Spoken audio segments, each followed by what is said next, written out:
दोस्तों नमस्कार, आप सभी को पीके ऑनलाइन क्लासेस में स्वागत है। आज हम लोग एनसीईआरटी गणित कक्षा 10 का प्रश्नावली 1.2 का सभी सवालों का हल इस वीडियो के माध्यम से सीखेंगे।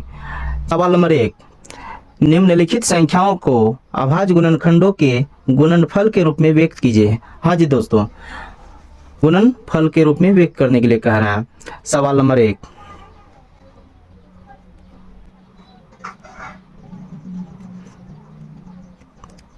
हल 140 का अभाज्य गुणनखंड कर लेंगे। चलिए 140 का अभाज्य गुणनखंड करते हैं। 140 का लघुत्तम निकालेंगे। 2 मर्तों में 70, 2 मर्तों में 35, 2 मर्तों में 5 मर्तों में जाएगा 7। तो 140 का अभाज्य गुणनखंड हो जाएगा 2 गुनी 2 गुनी 5 गुनी 7, 2 गुनी 2 गुनी 5 गुनी 7।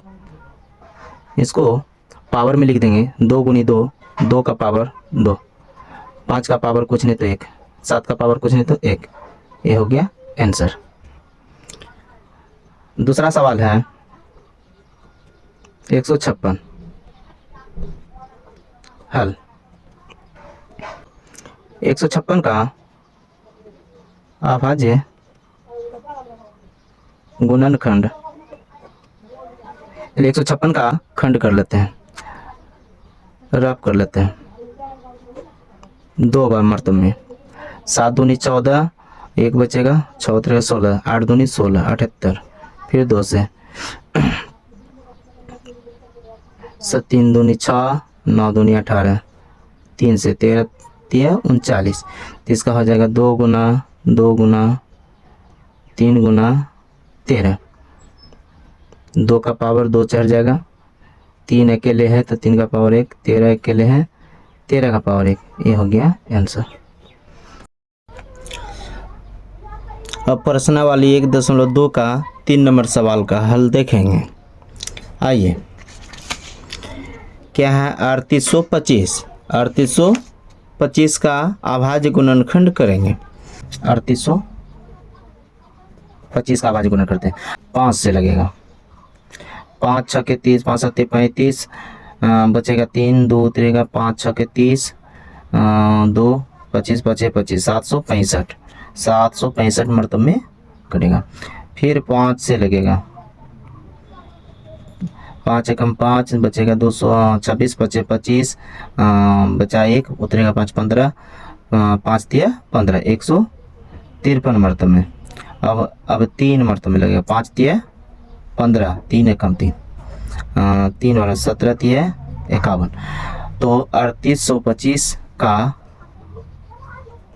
अभाज्य गुणनखंड 5 गुनी 5 गुनी 3 गुनी 3 गुनी 17 लिखेंगे। 5 गुनी 5 गुनी 3 गुनी 3 गुनी 17, अर्थात 5 गुना 5, 5 का पावर 2, 3 गुना 3, 3 का पावर 2, 17 अकेले तो है आंसर। अभाज्य गुणनखंड करने के लिए बोला, हो गया। चौथा नंबर सवाल है 5005। चलिए आप इसका सॉल्व देखेंगे। इसको अभाज्य गुणनखंड करके देखते हैं।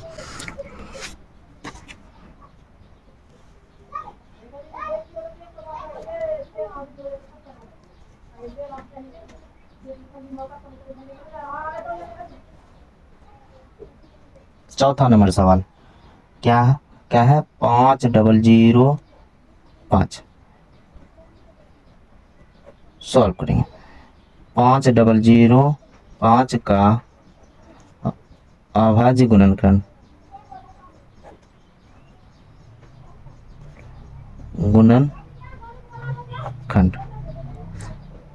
पाँच का अभाज्य गुणनखंड करेंगे। तो सबसे पहले 5 मर्तब में जाएगा। 5 एकम 5, 00 उतरेगा 5 एकम 5। अब 7 मर्तब में जाएगा। 7 एकम 7, 3 उतरा 30, 7 चौके 28, 2 21, 7 21, 143 मर्तब में कट जाएगा। अब 11 मर्तब में खिलाएंगे। 11 एकम 11, बचा 3, फिर 3 उतरेगा 33, 11 तिया 33। तो 5005 का अभाज्य गुणनखंड हो जाएगा 5 गुनी 7 गुनी 11 गुनी 13, 11 गुनी 13। तो लिख देंगे 5 गुनी 7 गुनी 11 गुनी 13। तो किसी का जोड़ा नहीं मिल रहा है, इसलिए यहीं पे हो जाएगा आंसर। 5 नंबर का 7429 का अभाज्य गुणनखंड करेंगे आप। 7429 का, आइए देखते हैं गुणनखंड। 7429 का अभाज्य गुणनखंड अब हम लोग करेंगे। तो 17 मरतबे में खाएगा, 17 मरतबे में खाएगा। 437 गुना 17 करेंगे 7429 हो जाएगा, गुना करके आप लोग देख लीजिएगा। उसके बाद 19 बार में कटेगा। 19 बार में अगर 437 को 19 से भाग लगाएंगे तो 23 मरतबे में कट जाएगा। तो इसका अभाज्य गुणनखंड हो जाएगा 17 गुना 19 गुना 23, 17 गुना 19 गुना 23। तो यहाँ पे लिखेंगे 17 गुना 19 गुना 23। तो 17 गुना 19 गुना 23 यहीं पे लिख देंगे आंसर। चलिए 1 नंबर का सवाल हो गया कंप्लीट। अब हम लोग 2 नंबर में जाएंगे। प्रश्नावली 1.2 का दूसरा नंबर सवाल है, पूर्णांकों के निम्नलिखित युग्मों के महत्तम समावर्तक अर्थात एचसीएफ और लघुत्तम समावर्तक अर्थात एलसीएम ज्ञात करें तथा इसकी जांच कीजिए कि दो संख्याओं का गुणनफल बराबर एचसीएफ गुना एलसीएम है। यहाँ पे सूत्र हो जाएगा दो संख्याओं का गुणनफल बराबर एचसीएफ गुना एलसीएम। इस सूत्र के माध्यम से आज हम लोग जांच करने के लिए भी सीखेंगे। आइए पहला सवाल देखते हैं। पहला सवाल है 26 और 91 होल 26 का अभाज्य गुणनखंड, 26 का अभाज्य गुणनखंड हो जाएगा 2 गुना 13, 2 गुना 13। अब लिखेंगे 91, 91, 91 का अभाज्य गुणनखंड हो जाएगा, यहाँ पे लिखेंगे का अभाज्य गुणनखंड, ठीक है। 91 का हो जाएगा 7 गुना 13। प्रश्न से क्या ज्ञात करने बोल रहा है? एचसीएफ और एलसीएम, एचसीएफ और एलसीएम ज्ञात करने बोल रहा है। तो एचसीएफ सबसे पहले हो जाएगा 26 कोमा 91 का एचसीएफ हो जाएगा। दोनों संख्या के अभाज्य गुणनखंड में जो संख्या दोनों पर आता है, दोनों में आता है अर्थात कॉमन मिलता है, वही संख्या एचसीएफ हो जाता है। तो यहाँ देखें 13 का कॉमन मिल रहा है, तो यहाँ एचसीएफ क्या हो जाएगा 13। अब एलसीएम निकालेंगे 26 कोमा 91 का। एलसीएम कहता है कि जो कॉमन मिलेगा उसको तो हम लेवे करेंगे और जो संख्या कॉमन नहीं मिलेगा उस सारी संख्या को भी हम अपने पास रखेंगे। तो आते हैं यहाँ जो कॉमन मिल रहा है अर्थात एचसीएफ जो लिया है वह एलसीएम लेगा, तो 13 आ गया। और बाकी जो शेष संख्या है जिसका कॉमन नहीं मिला है उसको भी लिख देंगे गुना में, 2 गुना 7। तो 13 दूना 26, 26 गुना 7 करेंगे तो 182 हो जाएगा। गुना कर लीजिएगा आप लोग 182। अभी आंसर नहीं लिखेंगे, अब जांच करने के लिए बोला है, जांच करेंगे। क्या जांच करना है? दो संख्याओं का गुणनफल बराबर एचसीएफ गुना एलसीएम, अर्थात जो दो संख्या है 26 और 91, इन दोनों संख्या का गुना करेंगे एक तरफ, और जो इसका आंसर आया है एचसीएफ 13 और एलसीएम 182, इन दोनों को गुना करेंगे। अगर दोनों का गुणनफल आपस में बराबर हो जाएगा तो यह हम लोग मान के चलेंगे, यह मान लेंगे कि मेरे द्वारा जो एचसीएफ और एलसीएम निकाले हैं 26 और 91 का सही निकाले हैं। ओके, चलिए जांच कर लेते हैं। आप संख्या ए बराबर मान लेते हैं 26 को और संख्या बी बराबर मान लेते हैं 91 को। तो दो संख्याओं का गुणनफल अर्थात ए गुना बी बराबर एचसीएफ, एचसीएफ किसका? संख्या ए और बी का, ए कोमा बी का, गुना एलसीएम किसका? ए गुण ए कोमा बी का। संख्या ए का काम कर रहा है 26, संख्या बी का काम कर रहा है यहाँ पे 91। 26 और 91 अर्थात ए कोमा बी का एचसीएफ है 13 निकाले हैं। क्या निकाले हैं? देखिए 26 91 का एचसीएफ क्या है? 13। तो यहाँ लिख देंगे 13 गुना एलसीएम आ गया इसका 182। 182 26 गुना 91 करेंगे तो 2366 आएगा, और इधर 13 को 182 से गुना करेंगे तो इधर भी 2366 आएगा। अर्थात यहाँ देखिए दोनों तरफ क्या आ गया? एक समान संख्या आ गया। जब दोनों तरफ एक समान संख्या आ जाता है तो यहाँ प्रूव्ड हो गया। तब यहाँ लिखेंगे अतः एचसीएफ 26 कोमा 91 का 13 और एलसीएम 26 कोमा 91 का एलसीएम आ जाएगा 182। आंसर कंप्लीट हो गया। दूसरा सवाल है 510 और 92। 510 और 92 है ना। तो 510 का क्या निकालेंगे? अभाज्य गुणन खंड कर लेंगे। और से अभाज्य गुणन खंड शॉर्ट में लिखेंगे आप। और से अभाज्य को हर्षों में 0 लगा देंगे, गुणनखंड को में अंश पर 0 लगा देंगे, खंड। 510 का अभाज्य गुणनखंड हो जाएगा। 510 का एलसीएम निकालेंगे। 510 का एलसीएम 2 मरतबे में खिलाएंगे तो 2 दूनी 4, 1 5 दूनी 10, 5 दूनी 10, 3 मरतबे में 8 3 24, 3 5 15 85, 5 मरतबे 17 5 85। तो 510 का एलसीएम आ जाएगा 2 गुनी 3 गुनी 5 गुनी 17, यानी 510 का अभाज्य गुणनखंड हो जाएगा 2 गुना 3 गुना 5 गुना 17। तो लिख देंगे इसको 2 गुना 3 गुना 5 गुना 17। अब 92 का अभाज्य गुणनखंड, 92 का अभाज्य गुणनखंड कर लेंगे अब हम लोग 2 से। 4 दूनी 8, 6 दूनी 12, 2 से 23 दूनी 46। तो 992 का अभाज्य गुणनखंड हो जाएगा 2 गुना 23, 2 गुनी 23। अब हम लोग निकालेंगे क्या? एचसीएफ प्रश्न से। पहले एचसीएफ निकालेंगे 510 कोमा 92 का। तो क्या है एचसीएफ निकालने का प्रोसेस? दोनों संख्या का अभाज्य गुणनखंड में जो संख्या कॉमन मिलेगा, जिस संख्या का कॉमन मिलेगा वह संख्या एचसीएफ कहलाता है। तो यहाँ देखें संख्या 2 का कॉमन मिला, ऊपर में भी 2 तो नीचे में 2। अब यहाँ 3 है तो यहाँ 23 है, 5 नहीं मिल रहा अब। तो 510 और 92 का एचसीएफ आ जाएगा 2। अब एलसीएम लिखेंगे 510 कोमा 92 का एलसीएम हो जाएगा। एलसीएम कहता है जो संख्या कॉमन मिलेगा वह संख्या तो लेवे करेंगे, प्लस जो कॉमन नहीं मिलेगा उन सभी संख्या को भी एलसीएम लेके जाएगा। तो आते हैं 2 का कॉमन मिला तो 2 आ ही जाएगा। बचा कौन है? 3 गुना 5 गुना 17, 3 गुनी 5 गुनी 17 गुनी 2 गुनी 23, 2 गुनी 23।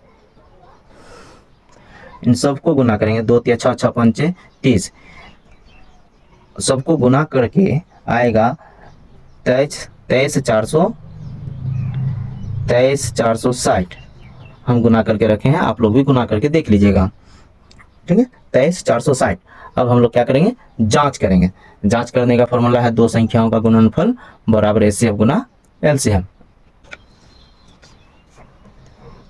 एचसीएफ गुना एलसीएम। यहाँ पे 2 संख्या कौन है? 510 और 92। 2 संख्या कौन हो गया? 510 गुना 92। और एचसीएफ किसका होगा? यही 2 संख्या का 510 और 92 का एचसीएफ क्या है? यहाँ देखिए 510 और 92 का एचसीएफ 2 आया है, 2 गुना। अब एलसीएम क्या है इसका? एलसीएम है 23 460। आइए गुना करते हैं। 510 और 92 का गुना हो जाएगा 46,920, 46,920 करके आप लोग देख लीजिएगा, इतना ही आएगा। और 2 गुना 23,460 का, 23,460 का 2 गुना करेंगे तो इसका भी हो जाएगा 23 दूनी 46, 460 दूनी 920, ठीक 46,920 हो गया, दोनों साइड बराबर, प्रूव हो गया। अतः अब लिखेंगे, अतः HCF हो जाएगा 510, 92 का 2 और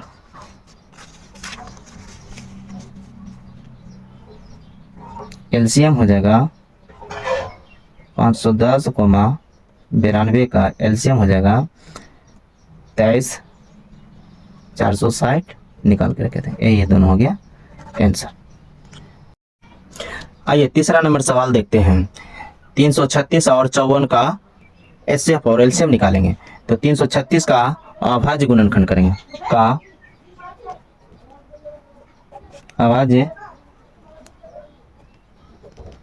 गुणनखंड, 336 का अभाज्य गुणनखंड कर लेंगे। 8 दूनी 16, फिर 2 मरतब में 8 दूनी 16, 4 दूनी 8, फिर 2 मरतब में 4 दूनी 8, 2 दूनी 4, फिर 2 मरतब में 21 दूना 42, अब 3 मरतब में कटेगा, 7 21। तो 336 का अभाज्य गुणनखंड हो जाएगा 1 2 3 4, 4 को 2 है तो 2 का पावर 4, 2 का पावर 4, और इधर हो जाएगा 3 गुना 7, 3 गुना 7, तो 54 का अभाज्य गुणनखंड हो जाएगा। चलिए आइए निकाल लेते हैं।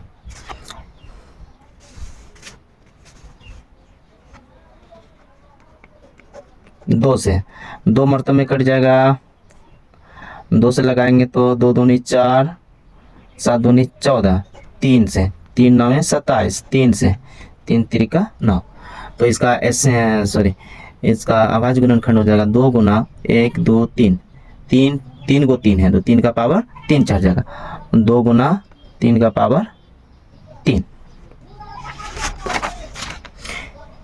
इन सब का भी पावर चढ़ा देते हैं, या 3 का पावर कुछ नहीं 1, 7 का पावर कुछ नहीं 1, 2 का पावर कुछ नहीं 1, और LCM आज दोनों तरीका से हम लोग सीखेंगे।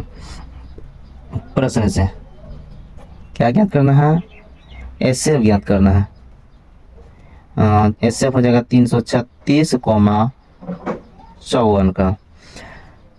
तो HCF क्या करता है कि जो संख्या कॉमन होगा, जो संख्या दोनों पे मिलेगा, उसका जो कम पावर होगा उसी को लेंगे। आइए 336 का अभाज्य गुणनखंड में 2 और 3 7 है, और 54 का अभाज्य गुणनखंड में 2 और 3 है, तो ऊपर भी 2 नीचे भी 2, ऊपर भी 3 नीचे भी 3, यहाँ 2 और 3 का कॉमन मिल रहा है, यहाँ पे 2 और 3 का कॉमन मिल रहा है।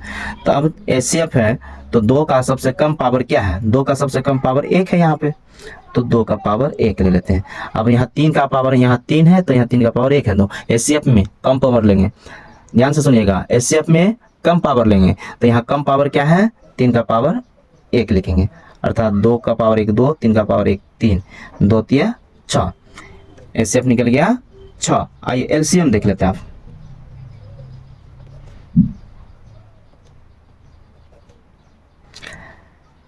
LCM कहता है कि पूरे संख्या में से कौन कौन संख्या का गुणन फल के रूप में है।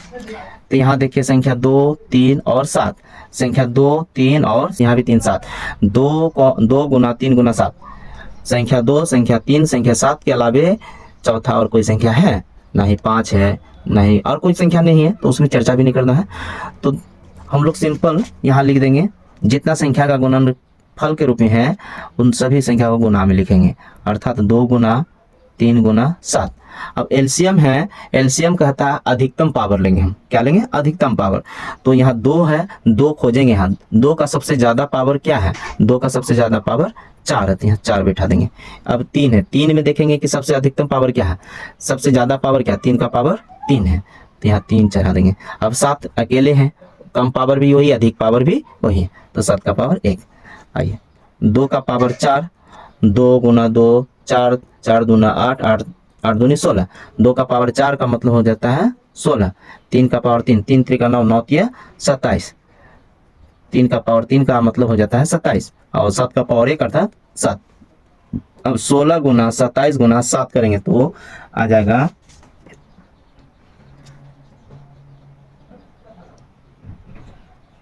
3024। 16 गुना 27 गुना 7 करेंगे, 16 गुना 27 गुना 7 करेंगे तो 3024 आ जाएगा। हम गुना कर लिए, आप लोग गुना करके देख लीजिएगा।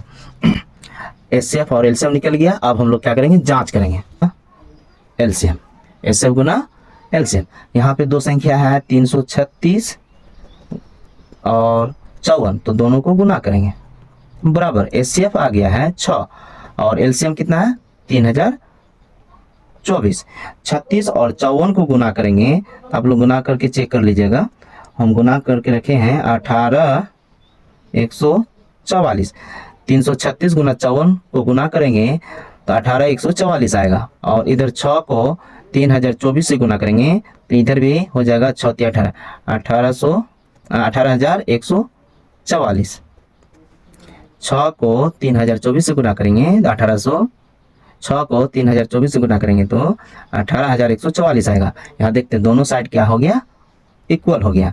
तो प्रूफ साबित कर दिए कि मेरे द्वारा जो एचसीएफ निकाला गया है 336,54 का जो एचसीएफ निकाले हैं 6 जो आया है और एलसीएम 336,54 का 3024 जो आया है बिल्कुल सही है। देख लीजिए आप लोग। 2 नंबर का पूरा सवाल हो गया है। अब आते हैं 3 नंबर का, देखते हैं सवाल। सवाल कहता है अभाज्य गुणनखंडन विधि द्वारा निम्नलिखित पूर्णांकों के एचसीएफ और एलसीएम ज्ञात कीजिए। एचसीएफ और एलसीएम ज्ञात कीजिए। इससे पहले हम लोग 2 संख्याओं का एचसीएफ और एलसीएम ज्ञात करने के लिए सीखे हैं। अब हम लोग 3 संख्या का एचसीएफ और एलसीएम ज्ञात करने के लिए सीखेंगे। तो पहला नंबर सवाल 12, 15 और 21 का निकालेंगे हल। 12, 15, 21 का अभाज्य गुणनखंड कर लेंगे। अभाज्य गुणनखंड करने के लिए एलसीएम का सहायता लेंगे। 12 का अभाज्य गुणनखंड, 12 का अभाज्य गुणनखंड हो जाएगा 2 गुना 3। इसको पावर में लिखेंगे, 2 का पावर 2, 3 का पावर 1। 15 का अभाज्य गुणनखंड हो जाएगा, 15 का अभाज्य गुणनखंड हो जाएगा 3 गुना 5। इसको पावर में लिख लेंगे, 3 का पावर कुछ नहीं तो 1, 5 का पावर कुछ नहीं तो 1। ठीक है।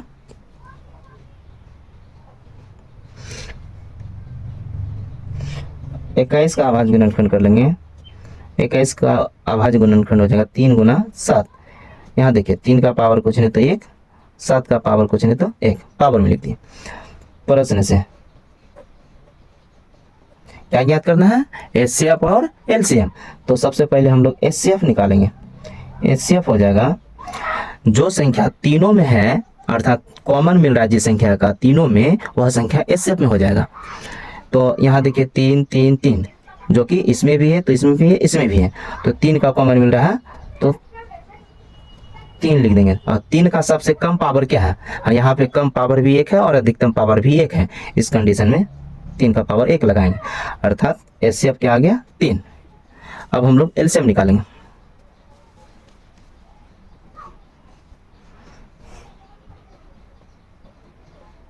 एलसीएम हो जाएगा इस पूरे संख्या में कौन कौन सी संख्या गुना में है। तो संख्या 2 है, 3 है, 3 3 5 है, उसका 7 है, कुल 4 संख्या है।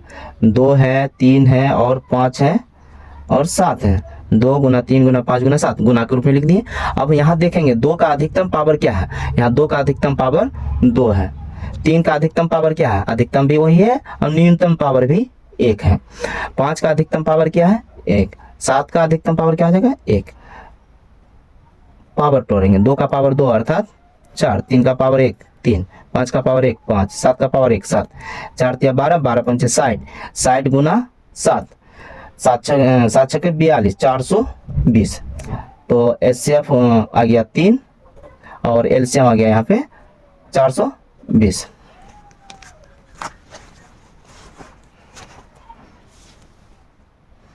अब हम लोग दूसरा नंबर सवाल देखेंगे। 17, 23, 29 का एचसीएफ और एलसीएम निकालने सीखेंगे।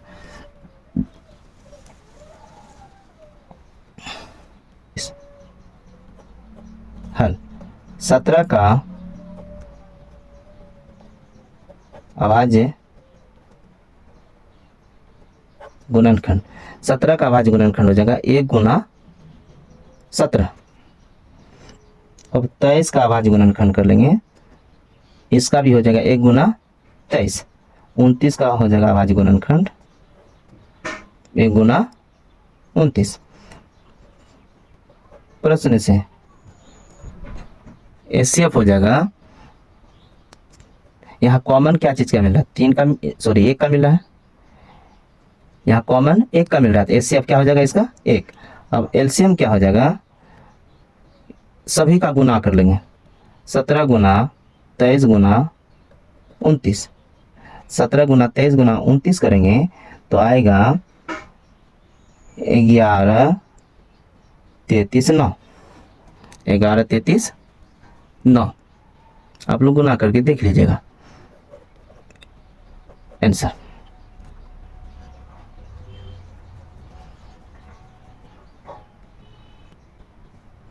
तीसरा सवाल है 8, 9, 8, 9 और 25।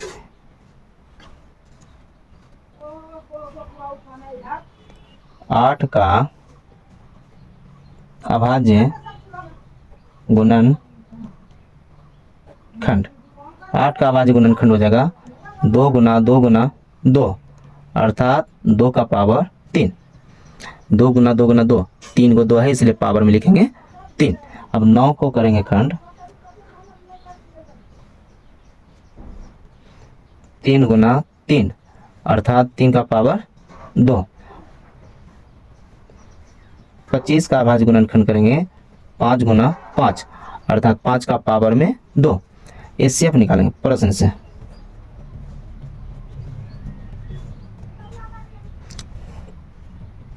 एचसीएफ क्या होता है, जो कॉमन मिलेगा वही होगा। तो यहाँ कॉमन किसी भी संख्या का नहीं मिला तो कुछ नहीं, तो क्या गुना 1 इसको लिख सकते हैं, यहाँ भी गुना 1 लिख सकते हैं। तो कॉमन कौन जगह मिल गया 1 का, तो एचसीएफ क्या हो जाएगा 8, 9, 25 का एचसीएफ हो जाएगा 1। अब एलसीएम निकालेंगे, एलसीएम हो जाएगा 2 गुना 3 गुना 5 और पावर लगा देंगे यहाँ पे, 2 का पावर 3, 3 का पावर 2, 5 का पावर 2, 2 का पावर 3 अर्थात 8, 2 3 का पावर 2 अर्थात 9, 5 का पावर 2 यानी 25। 8 गुना 9 72 गुना 25, 72 को 25 से गुना करेंगे तो 1800। 72 गुना 25 करेंगे तो क्या हो जाएगा 1800 आंसर। यहाँ पे 3 नंबर का सवाल कंप्लीट हो गया। अब हम लोग प्रश्न संख्या 4 देखेंगे। 52 का एचसीएफ दिया हुआ है 9, तो यही संख्या 306 और 657 का एलसीएम क्या होगा। चलिए वीवीआई है, बोर्ड एग्जाम के लिए इस तरीके का सवाल वीवीआई होता है। आप लोग ध्यान से देखिएगा, हल कर लेंगे। दिया है एचसीएफ 306, 657 बराबर 9, एलसीएम 306, 657 बराबर 8, यही ज्ञात करना।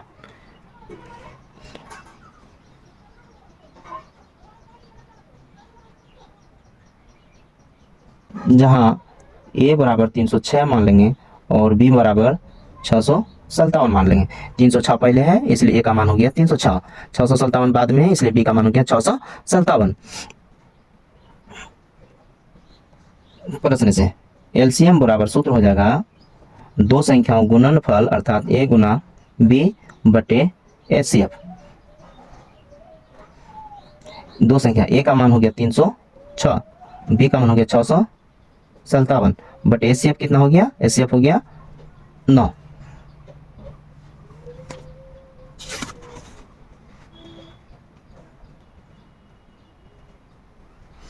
तो यहाँ पे डायरेक्ट कट जाएगा, 9 भाग 306 भागा 9 करेंगे तो 34 बार में कट जाएगा। एलसीएम बराबर हो जाएगा 34 गुनी 657। 34 गुना 657 करेंगे तो 22 33 8 एलसीएम आ गया आंसर 22 33 8। संख्या 5 को देखेंगे। प्रश्न संख्या 5 है, जांच कीजिए कि क्या किसी प्राकृतिक संख्या n के लिए 6 का पावर n अंक 0 पर समाप्त हो सकती है। आप लोग यह सवाल खुद से बना सकते हैं। जो संख्या अंक 0 पर समाप्त होगा वह संख्या 2 या 5 से विभाजित होगा, 2 या 5 से विभाजित होगा। ठीक है, अब हम लोग प्रश्न संख्या 6 को देखेंगे। अभाज्य संख्या क्यों है? ये जो संख्या है एक अभाज्य संख्या है, ठीक है, लेकिन क्यों है यही हम लोगों को सिद्ध करना है। तो सॉल्व करेंगे।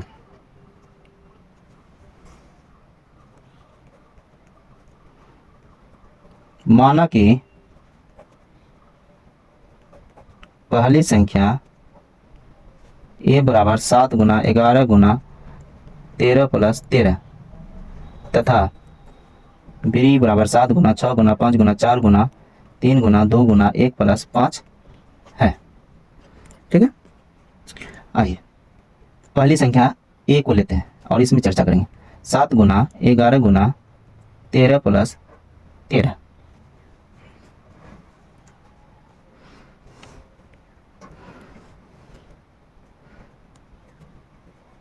ए बराबर यहाँ 13 का कॉमन ले लेंगे। 13 का पूरे में से 13 यहाँ लिख लिए तो बचा क्या, 11 सत्ते 77 प्लस 13 को यहाँ लिख लिए तो बचा क्या, कुछ नहीं तो 1। ए बराबर 13 गुना 77 में 1 जोड़ेंगे 78। अब देखिए 13 गुना 78 एक भाज्य संख्या होता है। कैसे भाज्य संख्या होगा? यहाँ पे 13 क्या है, अभाज्य, और 78 कौन संख्या है, भाज्य। आइए अभाज्य गुना भाज्य बराबर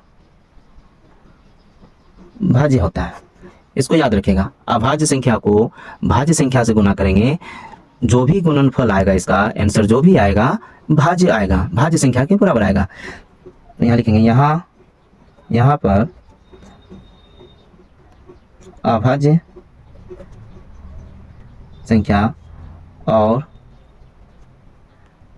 भाज्य संख्या का गुणनफल है।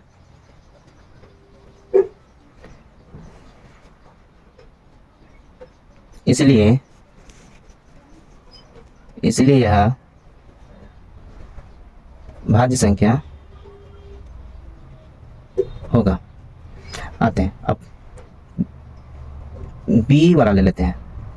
b बराबर है 7 गुना 6 गुना 5 गुना 4 गुना 3 गुना 2 गुना 1 प्लस 5।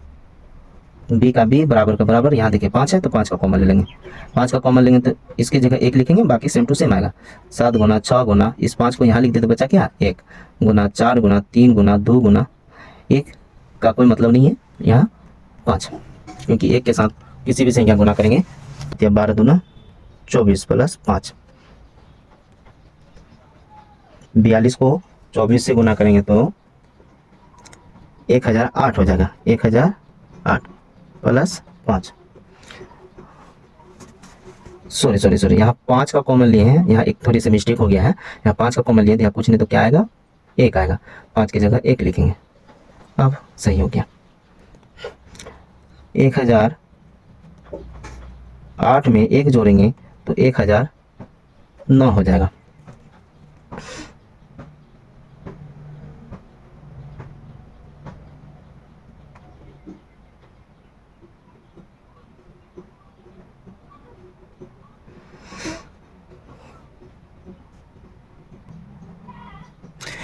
चलिए यहाँ देखते हैं अब 5 गुना 1009। यहाँ 5 भी अभाज्य संख्या है, 1009 भी अभाज्य संख्या है। एक सूत्र होता है, अभाज्य संख्या गुना अभाज्य संख्या बराबर भाज्य संख्या होता है। अभाज्य संख्या को अभाज्य संख्या से गुना करेंगे तो भी क्या होगा, भाज्य संख्या होगा। और अभाज्य संख्या को भाज्य संख्या से गुना करेंगे या भाज्य संख्या को अभाज्य संख्या से गुना करेंगे तो भी भाज्य संख्या होगी, भाज्य संख्या ही होगा। जैसे में 3 एक अभाज्य संख्या है और 5 ले लेते हैं एक अभाज्य संख्या। 3 गुना 5 करेंगे तो क्या आएगा 15। 15 को देखिए 1 से भी भाग लगा सकते हैं, 15 को 15 से भी भाग लगा सकते हैं। एक और स्वयं के अलावे किसी तीसरी संख्या से कटे तो उसको भाज्य संख्या कहते हैं। तो यहाँ 1 से भी लग रहा है, स्वयं से भी लग रहा है, 15 को 3 से भी लगा सकते हैं भाग, 15 को 5 से भी लगा सकते हैं भाग। इसीलिए यह फॉर्मूला सही है, अभाज्य गुना अभाज्य बराबर भाज्य होता है। यहाँ पर अभाज्य संख्याओं का गुणनफल है, इसीलिए यह भाज्य संख्या होगा। प्रूफ।